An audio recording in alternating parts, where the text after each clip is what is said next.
welcome back to another set review. I'm here with Samuel, Hi everyone.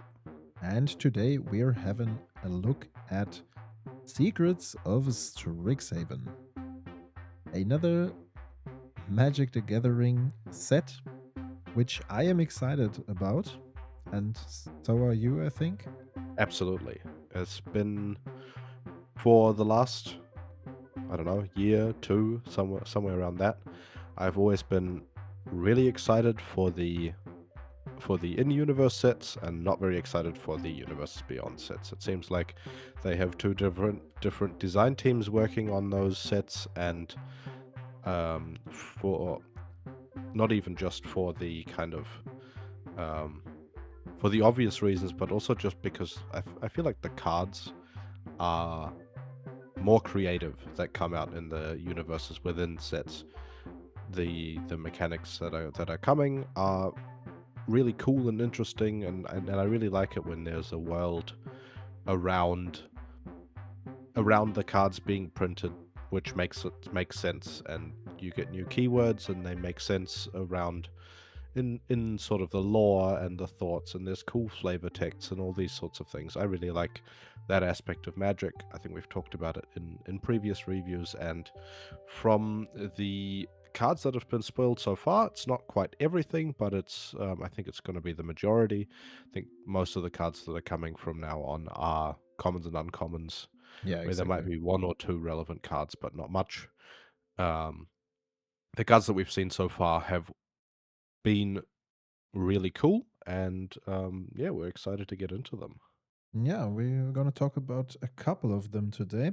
And I totally agree to what you're saying. Also, we talked about that up front. We're both very happy about the fact that we do not have a set with 30 new quote unquote relevant legendaries entering the field. Not that the Teenage Mutant Ninja Turtle set had too many relevant legendaries, but still, it's a weird thing to print the same name on a card all over again. We had that in Spider-Man. Now we had it again with the latest Sanded set. It just doesn't feel right, and everything around that was rather weird. So I'm also happy to have something that fits the entire Magic thing much better. And Strixhaven does that. It did it back then, and it was a set that people were looking forward to. And now I think most of the players are happy to coming back to this universe or planet, universe, whatever. Plane. Area, plane. Thank Yeah. you. Yeah, I think So, Secrets of the first Strixhaven set, I was a bit skeptical about, renaming color pairings and kind of going in a different direction with those. But I kind of grew to like them in the first set, and now we've got a really cool second set. Um, yeah. yeah, let's give it a go and start with the first card, which is the Prismari Charm. So, as you just said, we have, or Strixhaven initially renamed all those color combinations. No, not all the color combinations, right? Only the enemy colored ones, if I remember correctly. Or are there also Well, there's just the five. just the five, right? Only Yeah. enemy color, not the friendly colored ones. We still have Azurios, Demir, etc., etc. But here we have the Prismari Charm, which, in my opinion, is the only one to talk about from the cycle that they now printed.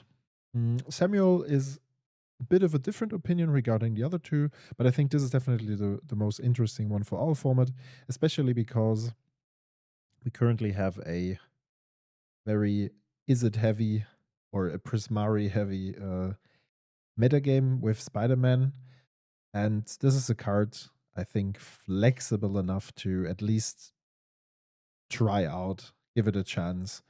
All the three modes are useful in various situations. It's basically never dead. You can bounce big threats with the bounce ability. You can draw a card, look deeper into your library, finding better solutions, or sometimes you can also shut down dorks, maybe even a Yoshi, stuff like this, you know. I think, Yeah, I think it's one of the rare cards that, for 2 mana instant speed deals with, uh, Bowmaster and his Orc army. yeah, true. Um, so, yeah, sometimes you will have a little bit of value where the creature you're trying to kill only has 1 toughness, so you get to shoot another damage at face.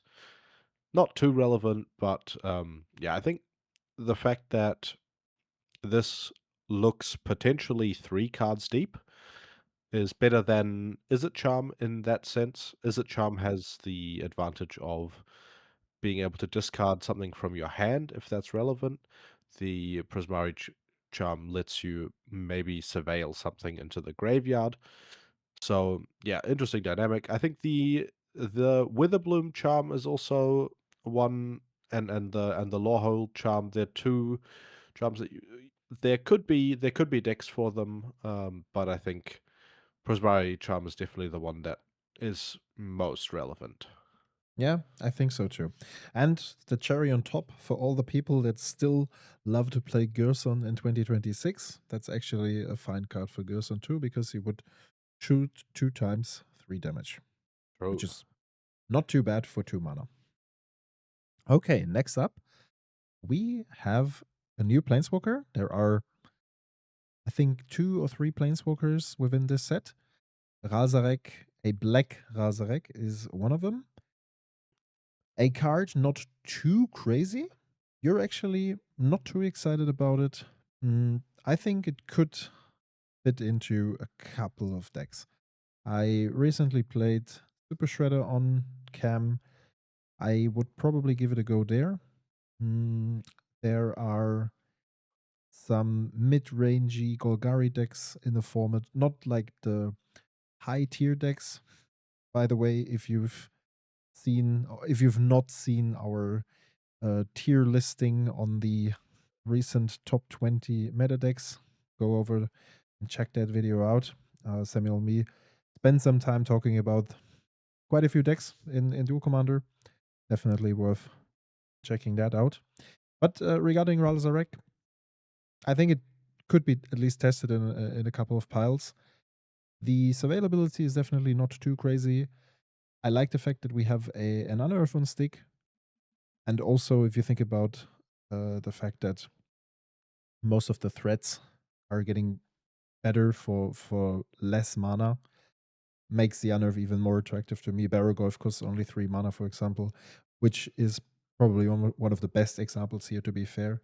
But Yep. also the fact that we have the -1, we can use it on both sides or only on one side. In most cases, I think if it isn't for Asmo, we will use it on the opponent's side. So I like the flexibility. I like the card design. What do you think? Yeah, I mean, I think this deck is The card. like those yeah, it's a planeswalker that I think they're testing limits. I think it's the first 4 ability 3 mana planeswalker we're seeing.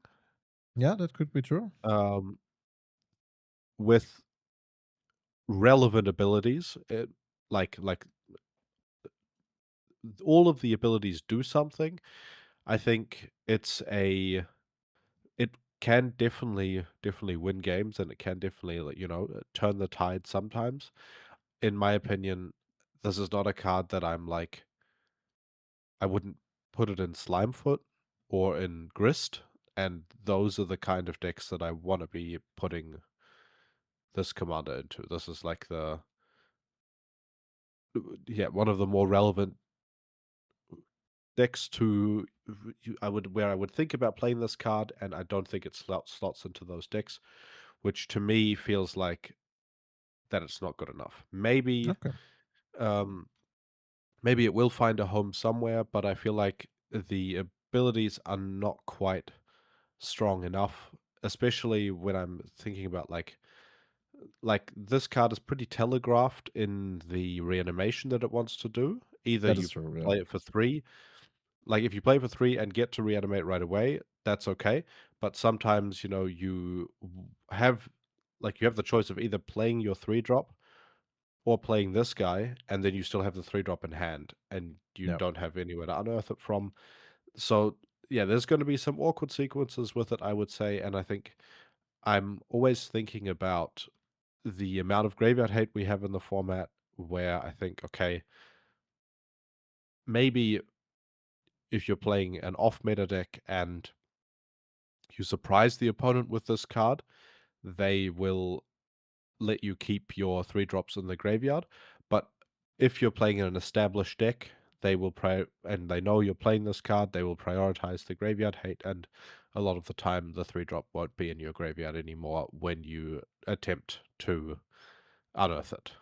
Is kind of Yeah. my thinking. Yeah. I mean, Yeah. yeah, I get your points. I mean, Gris is interestingly one of those decks where I would have at least tested it. But in the end, it might be that I'm a bit too excited about the design, and might be that you're just right about that. I mean, telegraphing the unearth of the surveil is a thing. Yeah, we'll see. It might end up not being played in any deck because it's just too slow or not too convincing after all. But at least we talked about the Planeswalker today. Let's Yeah. talk about more powerful cards. Let's go over to the cycle of Emeriti. Might be the plural I here. might be the plural, yeah. I Yeah. think this is definitely the most exciting set of cards. They're mythics, they have templating from really iconic cards. We've seen all 5 of them by now. There was some rumors that they would be all of 1 mana instant speed spells. That's not quite the case. There's a regrowth and a demonic tutor on the black and the green one. I think the most playable are going to be the white one and the red one. I think the red one burn, but we don't see much burn nowadays, and I think it's like there are aggressive decks that will enjoy this card. Not sure if those are still being played enough for it to see impact. Similar thought process with the mono white one is the other one that I think will see a lot of play, and that one I think finds a home in Cloud maybe, or in Ophelia. Pretty good in Felia because Felia gets to blink the token away um after it gets prepared. So yeah. Yeah, I think it's definitely an interesting card. So sticking to the white one, it's interesting for failure. I'm not too sure if you can really prepare the creature unless you give your opponent several tokens, and then you have a swords waiting for like a bigger target. So that has to be tested. I'm a bit skeptical here because most of the time, depending on the matchup, of course, but most of the time you have more creatures developed with failure. True. Mm, True. or as long as you're in a winning position, or like if you're ahead on board. The red one, I actually disagree. I'm not really sure if it sees play because I think having like 3 spells cast a turn in order to prepare this, the body is fine. It could slot into this usual 2 mana curve. Like 2/2 first strike is fine, but nothing too crazy. I would definitely see this in Red Deck Wins, which is currently not played because it's too cute. But apart from that, I'm not sure if it fits into any strategy, to be honest. Because also in the late game, getting this thing prepared is very, very hard. And then you just end up with a 2/2 first strike that basically doesn't do much apart. So bit skeptical One thing that regarding. Yeah. I'm not sure about, but I think it works the way that it seems like it would. If you cast 2 spells and you cast the lightning bolt, if you've prepared it already, Mhm. and then you cast 2 spells and then you cast a lightning bolt, I think that re-prepares it.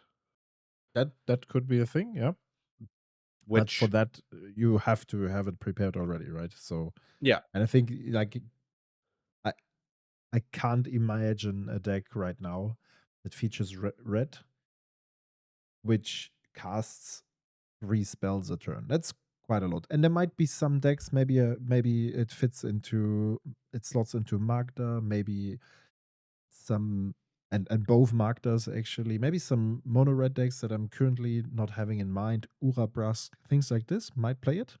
But like I personally wouldn't say it's one of the most played cards from this cycle because it's the easiest to utilize. Not so sure about that. Yeah. Mm.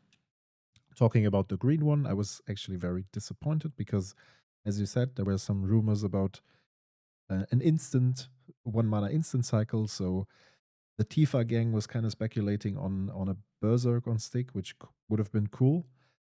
The regrowth is kind of disappointing. The card is not too bad. Might see some play here and there, but it's also not too crazy, I would say. And then I think the blue one will see play. Initially, when it was spoiled, I thought of Lord of Extinction, obviously a bit better, more flexible, but goes in a similar direction. And then the black one is probably the one that we will see the least played because it needs like very specific conditions. Maybe we've cast Gidrock some time ago, and maybe with Heartless Summoning, you can bring this guy down. And like generally, it comes prepared. You have lots of mana. You can play this for like a very expensive demonic tutor if you're willing to do that. Um, True. but yeah, Yeah. we have to see how that goes. As you said, really cool cycle, cool cards, We and haven't really talked about the blue one yet. I think the blue one is interesting in the sense that, it has an ancestral recall on it. yeah. However, Loot had an ancestral recall on it. Um, what's this? I think his name is Arcanus the Omnipotent. Also has a tap ancestral recall. Lord of Yeah. Change also enters the battlefield and gives you an ancestral recall. These sorts of, uh, I think it's just the name ancestral recall that makes it cool in this sense. The stats of being a 5/5 flyer with Ward 2 are very strong. Yeah. So I'm interested to see where we go with this card. I don't really see for a home for it currently. It's too slow for Spider-Man, and I don't really see any control decks that would want to play it. I feel like a 5 mana, or in a sense 6 mana card that also would like to see some graveyard fuel is there's not much room for it at the moment, especially with the amount of counterspell decks that we see in the format. This card getting counterspelled is just horrific. You haven't gotten no value from that. So yeah, I feel like it doesn't really have a home at the moment. Mm, I mean, I think it could be played in Arng. We tried because with Arng you can re-prepare it and draw a bunch of cards that's and true. only That's pay true. 2 for it. So maybe it has a home there. But I think I agree to you mostly. Yeah. Okay, let's go over to the next card, which is I thought it would be an upgrade to Path to Exile. That's not quite the case. Then again, yeah, it's Why do you say it's not an upgrade? I mean because it destroys instead of exiling. Okay, I And think I think the ability to kill a Minskenbo, to kill a Teferi, to kill a something in that range, although we don't see too much of that nowadays, to kill a Jace, the game-winning Jace uh, Tazigo? in the Tazigor matchup, Yeah, yeah. feels like a pretty strong feels like an upgrade to me. I think, Th yeah, the destroy ability definitely is worse, especially when, we're seeing cards like Reanimate on a 3-drop creature and the Unearth on the Zarek, these sorts of effects. Mhm. Being around exiling creatures is definitely better than it used to be, with the graveyard being as accessible, um, as it is nowadays. But, yeah, I mean don't expect this card to see too much play, simply because the mana advantage or the tempo downside for it is often hurts too much, and it ends up being cut. Yeah, I mean, I'm not too sure about that. When I played Thalia last time, I was playing Path to Exile for a long time, and I was actually happy with it. So I could imagine myself going for this instead. As you said, there are a couple of relevant planeswalkers in the format, some of which you need to get rid of. I've seen Thalia lists playing Get Loss in order to deal with planeswalkers. Yeah, you can think about whether or not this would be a fine substitution. I think it's Yeah, I the think closest comparison that comes to my mind right now. yeah, I think this is an You upgrade for Get Lost, but I think Felia is also very unique in the way that it gets to play these removal spells because it has access to so many removal spells and so That's much true. so Yeah. much premium removal Yeah. that th a lot of decks, they play quite a bit less removal than Felia, and Path to Exile very rarely makes the list for that plan. Yeah, that's true. So, yeah, I think Felia is pretty unique in its ability to play Path to Exile, and it might be able to play Erode as well. Uh, but yeah, I mean, if it's just a card that slots into Felia, then I think we're also fine with that, right? Absolutely. Do you know which planeswalker I would like to get rid of with Erode? The Right. new elephant. Yes, Quintorius. The History Chaser. Cool new card from the Commander set. It's And been a really long time since we've seen a playable commander in the being printed for the command zone mhm. as a planeswalker. I think the uh, last one was banned pretty quickly. Was Minskin Boo, and before that we see Aminato every now and then, and some the the Azorius one, Elminster. Elminster. Yep. Um, yeah, and this one I think is interesting. You have the ability to put a 3/2 into play right away if you if you discard a card with dredge, and there's a couple of those. And apart from that, there are a lot of cards that are playable in the format, like Ghost Vacuum, like any of the other cards that remove cards Relic from Relic, and the all these Scrabbling sorts of Claws things. and stuff like this. Yeah. That It you can play him and, potentially turn 4 if you've managed to deploy all the other things, suddenly you pass the turn and you have 3/2s in play. That's pretty lucky if that's the way it goes, but apart from that, I think there's a pretty good deck to be built with him that does often revolve around resolving your 4 mana, non-creature planeswalker. But yeah, uh, if it does resolve, I think you're doing some pretty powerful stuff. Yeah, I think so too. I think it opens up for a very interesting deck build. Like as you said, we have coming from Magda, you have basically the same package, right? All the graveyard hate that commits crime will also exile your own cards and thereby create tokens. Um, then also discarding cards, like or actually looting, milling. Graveyard fuel can be combined with several things that we know of that we see in other decks already. There is Flage for quite some time. I think Quintorius will be a 1 of 99 in Flage, but it will also be its own commander and maybe even a better one. Mm, Opens up for many cool things. Currency Converter is another cool synergy here, True. by the Bag way, of with the Holding plus and one. Currency Converter. Yeah, You yeah, exactly. There's also the white-red color combination also has the ability to play cards like Ruination and, Marks of the Moon in order hmm to hate out non-basic lands, which can win you win you games pretty often. So you have quite a few avenues of doing powerful stuff with the list, and yeah, I'm curious to see how that develops. I think one thing that it will struggle with is just blue based counterspell decks, Yeah. but I mean, that then again, you can go for the sideboard cards. For example, Red Elemental true. Blast, Pyroblast, stuff like this, Yep, because your commander offers you to discard them whenever you don't need them. So absolutely. that's a pretty cool effect here. Yeah, happy to have that card. Looking forward to playing it.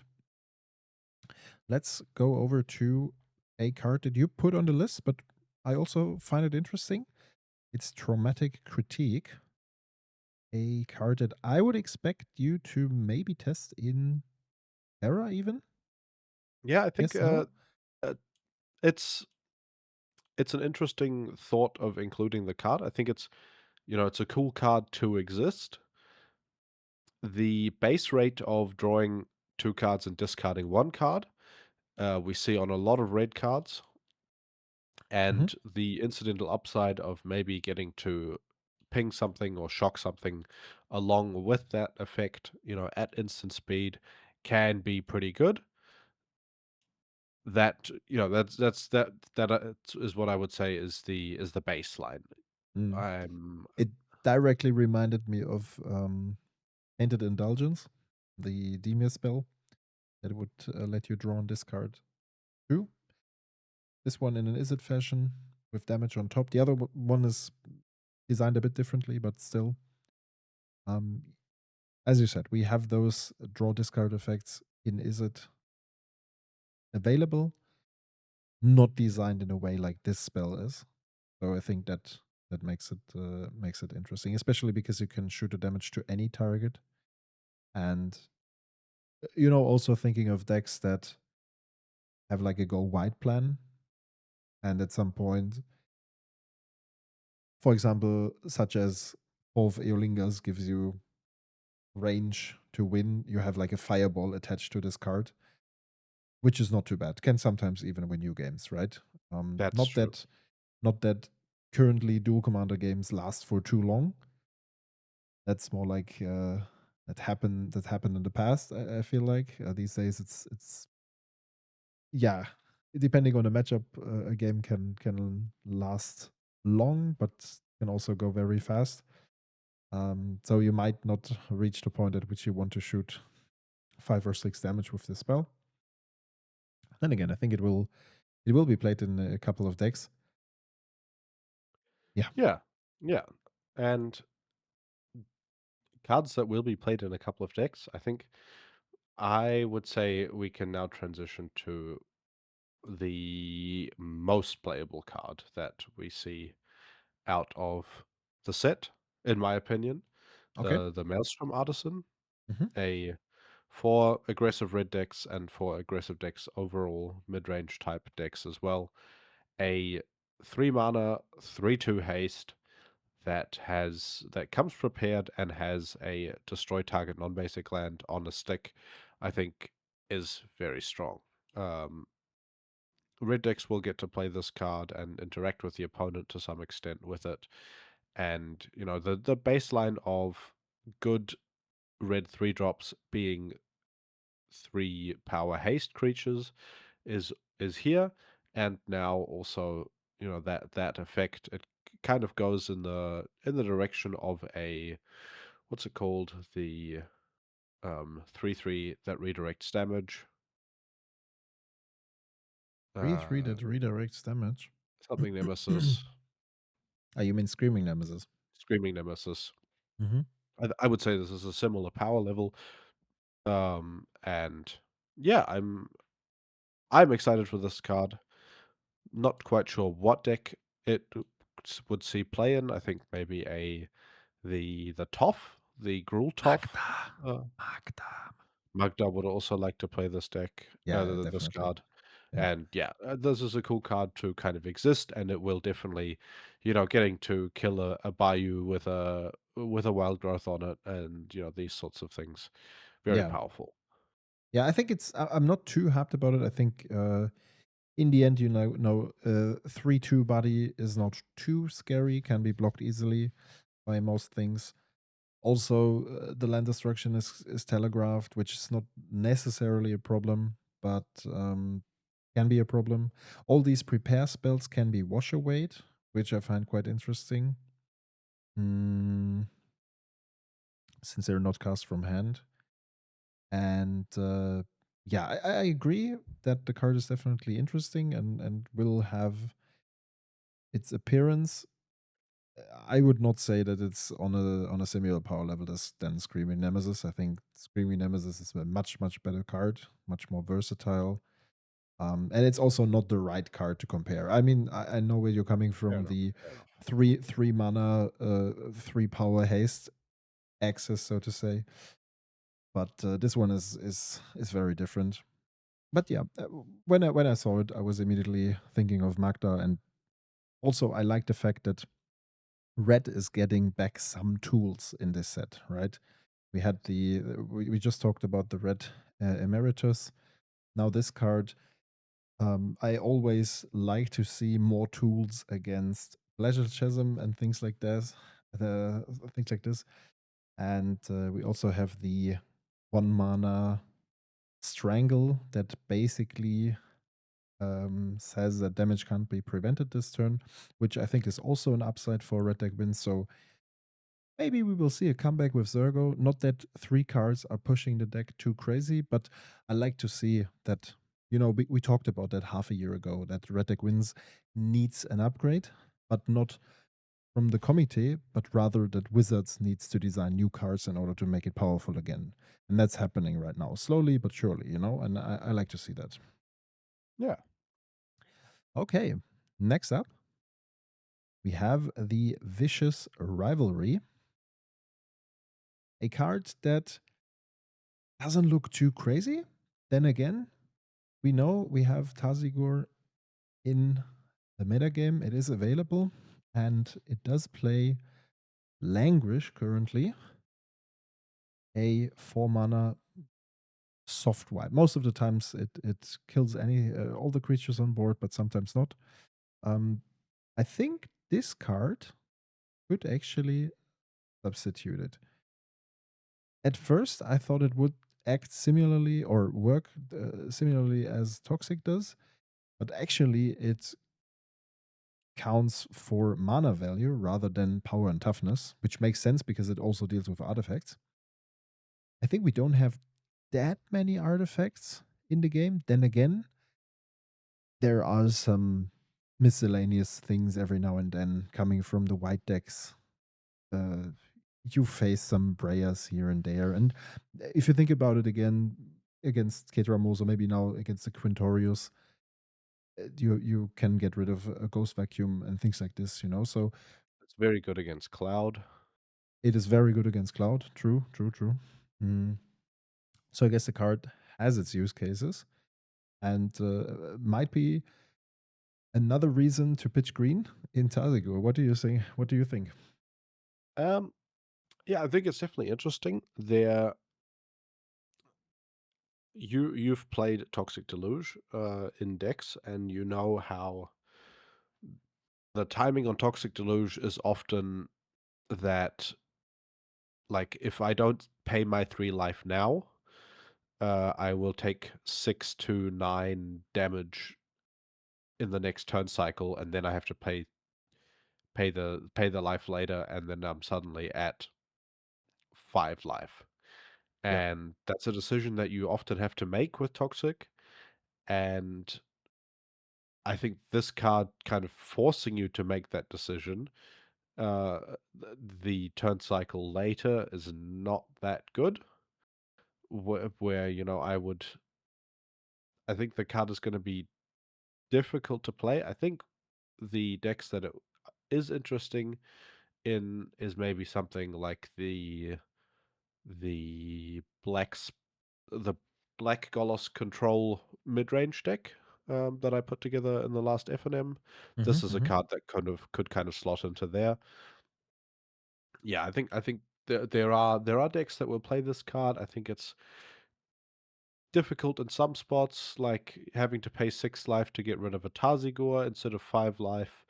These sorts of things, there is an interesting dynamic to the card, and but I feel like a lot of the time the format's a bit too fast. Like this card is really, really bad against Spider-Man. That is correct. Yeah. Uh, Yeah. Yeah, I think it's good to have the card in the toolbox. I'm not quite sure what deck it slots into at the moment. Yeah, I think it will be tested in Tazigor. I mean, the what I often think about is that you have these low CMC, high power threats. I mean, you're definitely right regarding the timing with Toxic in comparison to this spell. But if you think about um, this one only requires you to pay 1 life to get rid of a Yoshi, while a Toxic sometimes requires you to pay 4 or 5 life, right? That's And true. then That's maybe that evens out the math in the Yeah. end. So I think a lot of the time you're only going to be paying 3 life with this card to kill like a huge Laelia or something like yeah, that. yeah, Yeah, I exactly. Yeah. agree. I agree. And So also with the in the Tazigor game plan, you are rarely going to be paying enough mana, enough life to kill Tazigor, so you can deploy the Tazigor and keep it around and have it survive the vicious rivalry, which is pretty strong. yeah, totally. Okay. Next up, before we move on to the last card, we have, let's say, an honorable mention for Flashback. Very simple one. I personally find it interesting to have that card printed. And Yep. to most of the people in the community, it might not be that relevant. But I think the few Storm players among us are actually happy to have that. There are a few RAL passionists walking around. And I've also played against a Dago Zilas Storm variant at the latest Grey series. Was a really cool pile, I have to say. And there's also a Junt version available. So the deck leans into Storm variants featuring Dago instead of what Rogak used to do back then, now in a bit of a different fashion. Definitely not as explosive, but also cool and interesting to play, I guess. And I guess this card will just go into into those decks. Yeah, I think it's not a card that will make it into the more the less combo based decks, but considering that a lot of those decks have been cutting Snapcaster, and this card is, I would say, worse than Snapcaster. So yeah, I think, but it's cool to. I think what the coolest part about it is that a lot of the time we have mechanics named after cards, where the mechanic was printed onto a card, say like Lifelink or something like that, or Fear, these sorts of cards. But this time the mechanic was first, and now we got the card to represent Flashback. Yeah, correct. Okay, let's move on to our last card. This That, is a card that I wanted to put in. yeah, I exactly. love the card. I think I really like the artwork and the kind of it feels like a really fun card to me. It's I would say a modernly templated Restoration Angel, uh, Flash, Flying, Vigilance, and a Flicker effect for a non-pilot creature. I don't think there's any relevant pilots in the format. Maybe I there don't is, think and so I'm either. missing it. But yeah, I don't think there's any relevant pilots. So this card flickers basically anything. Let me check. Uh, a card that is relevant, I would say, in Ang, being able to flash it out with an Ang already in play and airbend something for a total of 4 mana. Uh, and the good lines with it are something like turn 3, flash it in, turn 4, untap, play a solitude or evoke a solitude and flicker the solitude. That's one of the more powerful lines you could do with it. you can do it with a Fury as well. This card lets you. I don't think this is good enough to be played in Spider-Man, but you could reset the. Can you reset the Spider-Man damage with it? Is it enters from exile or is it just cast from exile? What? No. You need to cast a spell from exile. This would trigger Yeah. Spider-Man Okay. again, since you do not cast the spell. You basically cast it from battlefield, if I understood it correctly. But what I agree No, to the no, fact. anywhere other than your hand. Yeah, exactly. So Yeah, this does trigger Spider-Man. yeah, Yeah. yeah. Actually, fun fact: there are 3 relevant pilots in Duel Commander. Can you guess at least one of them? Probably not. It's a hard question. So we start with Oval Chase Daredevil, played in Asmo. Okay. Yeah. Then we have Sid, the free flyer pilot Oh, from the yeah. Final Okay. Fantasy Commander that is played in Cloud. And the third one is Tanuk. So Tanuk is actually in both variations as a pilot. And we see Okay. it's not too popular, but we see some Lance Yeah. aficionados playing around with it, right? 3, Um, so 3 cards that are not gonna be played with a white card, with a blue card. exactly. Yeah. When I saw the card, I thought about, okay, this could be another flicker spell for my mid-range Heibei, which wants to play as many efficient flicker spells as possible in order to trigger the bear again and again and again, right? Yeah. But yeah, we'll see where this guy fits into. I mean, I'm a bit skeptical about the fact that a telegraphed ephemerate or flicker whatsoever is much worse in a defensive way than and even on an offensive side, like if you want to use it with a subtlety or solitude and stuff like this, you whenever your opponent can calculate for that, it makes it worse. But maybe the fact that this guy can come down on turn 3 and it has flash might make it much more viable in comparison to other things. But we'll Yeah. see.